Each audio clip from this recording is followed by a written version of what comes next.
కరప మండలంలో పుడికితీత పనులు కొనసాగుతున్నాయి. సొంత సొమ్ములతో కాకినాడ రూరల్ ఎమ్మెల్యే పంత నానాజీ ఈ పుడికితీత పనులు చేస్తుండటం పట్ల రైతులు హర్షం వ్యక్తం చేస్తున్నారు. మండలంలోని పెనుగుదురు, కేఎంజీ కెనాల్, పాతర్లగడ్డ, కర్రవంతెన, గొర్రిపుడి, కరపలో వెంకటప్పయ్య మురికి కాలువలో కరప, జడ్బావరం, కోరుపల్లి, పేపకాయలపాలెం, పాతర్లగడ్డ, పెనుగుదురు, గొర్రిపుడి గ్రామాల్లో కాకినాడ రూరల్ ఎమ్మెల్యే పంతం నానాజీ తన సొంత ఖర్చులతో పుడికితీత పనులను ప్రారంభించి 4వ రోజు కొనసాగుతుంది.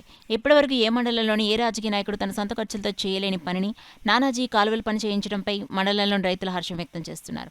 రైతులు తొలకర పంట పండించేందుకు నారుమళ్లు చేసుకునేందుకు సిద్ధమవుతున్నారు. అధిక వర్షాలు కురిసిన నారుమడిలో నీరు కిందకు దిగేందుకు వీలుగా డ్రైన్లలోని పుడికితీతలు తీయడంతో రైతులు ధైర్యంగా నారుమళ్లకు సిద్ధపడుతున్నారు.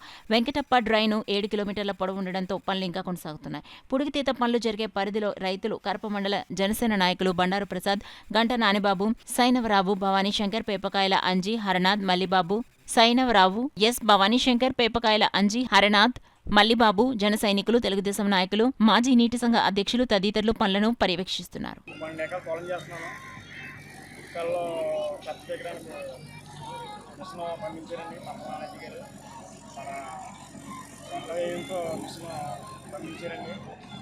చెప్పగానే 24 గంటలు రెస్పాండ్ అయ్యి పనసున్నా లేకపోయినా సరే వెంటనే తక్షణమే మేము రైతులందరూ వెళ్ళి పెరుగుదురు పాలగొట్టిన అడగగానే వెంటనే మిషన్ పురవించి మాకు తక్షణమే 24 గంటలు సంబంధించి ఆకుముళ్ళు సేలు అన్నీ మునిగిపోతున్నాయండి.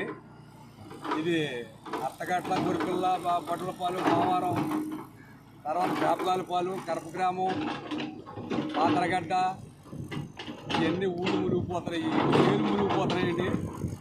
ఆకుముళ్ళు వేసుకుంటాక ఆధారం లేదు, ఊడు బాగా బలిసిపోయింది.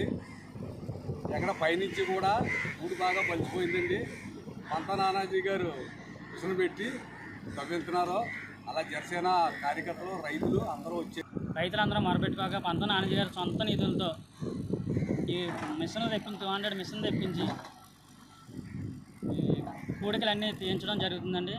ఈ రైతులందరూ కూడా సంతోషాన్ని వ్యక్తం చేస్తున్నారు.